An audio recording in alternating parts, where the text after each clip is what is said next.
तो नेक्स्ट है उसका ट्रीटमेंट कैसे किया उन्होंने, 2 दिन तक उसको कुछ भी खाने के लिए नहीं दिया।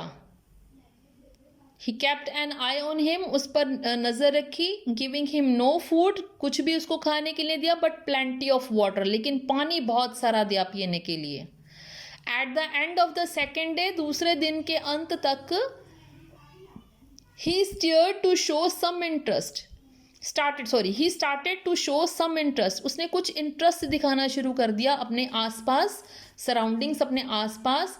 And on the third he began to whimper when he heard the dogs in the yard, और तीसरे दिन उसे हल्की हल्की वो विम्पर मतलब आवाज़ें लगाने लग गया जब उसने दूसरे डॉग्स की आवाज़ सुनी। Okay, When I opened the door, जब मैंने दरवाज़ा खोला, Tricky trotted out and was immediately engulfed by Joe the grey hound.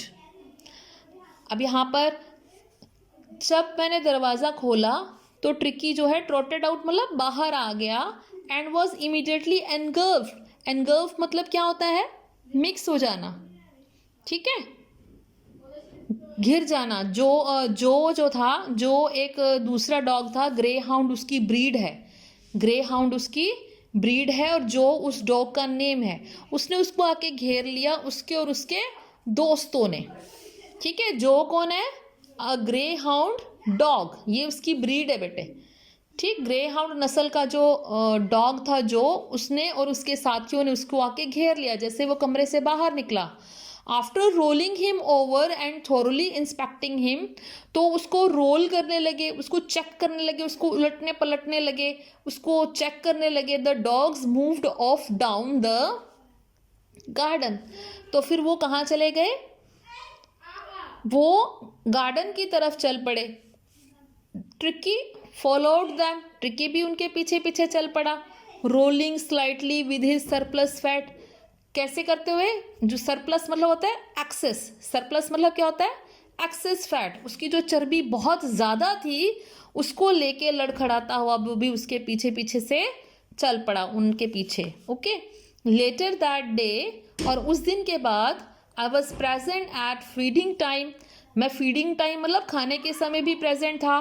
I watched, मैंने देखा, वाइल ट्रिस्टन, ये कौन करेक्टर है, Tristan, Tristan slopped the food into the bowls, ये उसका अटेंडेंट है, जो उसकी सर्जरी में उसका असिस्टेंट है ट्रिस्टन। ओके, वो दूसरे जब बाउल्स में, दूसरे डॉग्स के बाउल्स में खाना डाल रहा था, there was the usual headlong rush followed by the sounds of high speed eating, तो सभी जो डॉग्स थे वो जल्दी जल्दी जल्दी खाना खा रहे थे, उससे जो साउंड आ रही थी, ठीक है, उसको भागते हुए और जल्दी जल्दी उन्होंने खाना खाना शुरू किया। एवरी डॉग न्यू, हर कोई डॉग ये जानता था, that if he fell behind, अगर वो पीछे रह गया, the others he was liable to have some competition for the last part of his meal, तो मतलब अगर वो पीछे रह गया तो जो लास्ट में, एंड में जो खाना बच जाता है उसके लिए कंपटीशन हो जाएगा। वो दूसरे डॉगीज अपना फिनिश करके दूसरों का खाना खाने लग जाते हैं ना, तो हर कोई बहुत स्पीड से, हर डॉगी बहुत स्पीड से भागा भागा आया और जल्दी जल्दी वो खाना खाने लग गया। Okay, when they had finished, जब उन्होंने खत्म कर लिया, Tricki took a walk round the shining bowls, licking casually inside one or two of them. जब सारे डॉगीज खाना खा के चले गए तो ट्रिकी वहां पर वॉक करता हुआ, घूमता हुआ आया, और शाइनिंग बाउल्स मतलब उन चमकते हुए जो बाउल्स थे उसको लिक करने लगा, लिक माने चाटने लगा। Casually inside one or to, एक या दो को उसमें से उसने चाटा, ठीक है।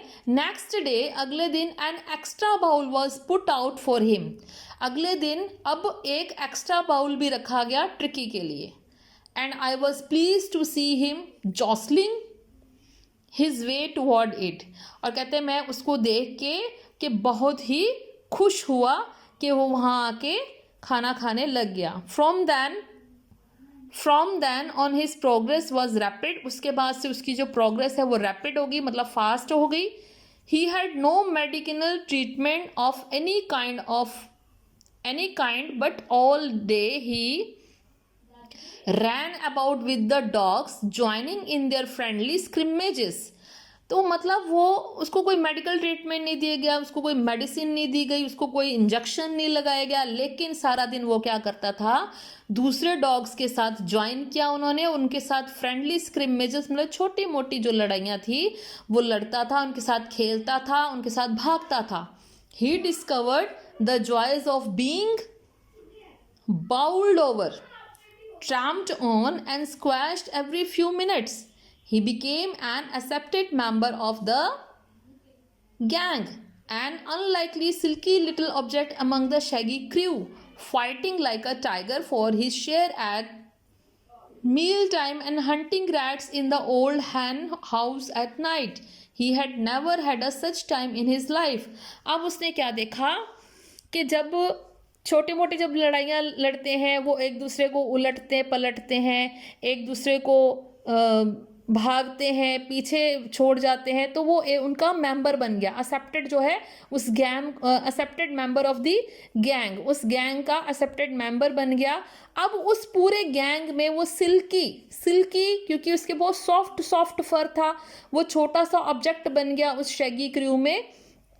ठीक है, और वो फाइट करता था कैसे, टाइगर की तरह फाइट करता था ताकि खाने के समय वो अपना शेयर ले सके, कोई उसका खाना छीने ना, इसलिए वो फाइट करता था. एंड हंटिंग रैट्स, और चूहों का वो शिकार करता था पुराने हैन हाउस में रात को. And he had never had such a time in his life, और ऐसा टाइम उसको अपनी जिंदगी में कभी भी नहीं मिला था, ऐसा खेलना, भागना, दौड़ना, ठीक है, कभी भी नहीं मिला था.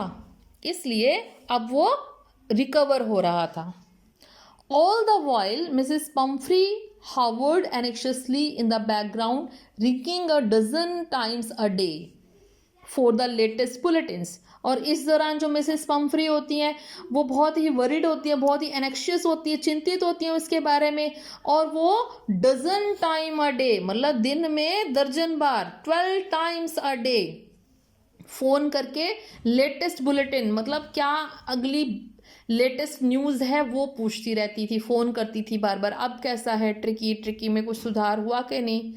आई dodge the questions about whether his questions were being turned regularly on his correct coat worn according to the weather. क्या पूछती थी, क्या आप उसके क्वेश्चंस जो है क्वेश्चंस पूछती थी, उसके क्वेश्चंस को टर्न करते हो, उसका मतलब पलट के रखते हो क्वेश्चंस को, या उसको जो मौसम के अकॉर्डिंग उसको सही वाला कोट पहनाते हो वेदर के according.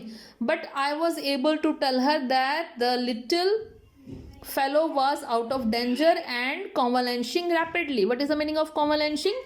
That gradually he is recovering. फिर मैंने उसकी बातें सुनकर एक बार उसकी चिंता देखते हुए उसको ये बता दिया कि आपका जो छोटा सा डॉगी है अब वो आउट ऑफ डेंजर है, खतरे से बाहर है, और कॉन्वलेंसिंग मतलब होता है कि वो जल्दी जल्दी रिकवर कर रहा है, अब वो ठीक हो रहा है. The word convalescing seem to do something to Mrs Pomfrey. Convalescing नाम सुनते ही कि वो रिकवर कर रहा है, कुछ उसमें सुधार हो रहा है, तो मिसेस पम्फ्री को कुछ लगा. She started to bring round fresh eggs 2 dozen at a time. तो उन्होंने क्या भेजना शुरू कर दिया, फ्रेश एग्स भेजने शुरू कर दिए 2 दर्जन एक टाइम में. To build up Tricki strength, ताकि उसको ताकत मिले. उसने फिर अंडे भेजने शुरू कर दिए 2-2 दर्जन एक समय में. For a happy period, my partners and I had 2 eggs each for the breakfast. तो वो बहुत हैप्पी पीरियड था, वो बहुत अच्छा टाइम था. तो मैंने और मेरे दोस्तों ने, अटेंडेंट्स ने, हमने ब्रेकफास्ट में 2-2 अंडे खाने शुरू कर दिए. But when the bottles of wine began to arrive, लेकिन उसके बाद क्या पहुंच गई, वाइन की बॉटल्स पहुंच गई. The real possibilities of the situation begin to dawn of the household. जैन मतलब कि पहले उन्होंने एग्स भेजना शुरू कर दिया, और एग्स के बाद उन्होंने वाइन की बोतल, वाइन मतलब एक तरह की ये लिकर होता है, एक तरह की शराब होती है, वो भेजनी शुरू कर दी.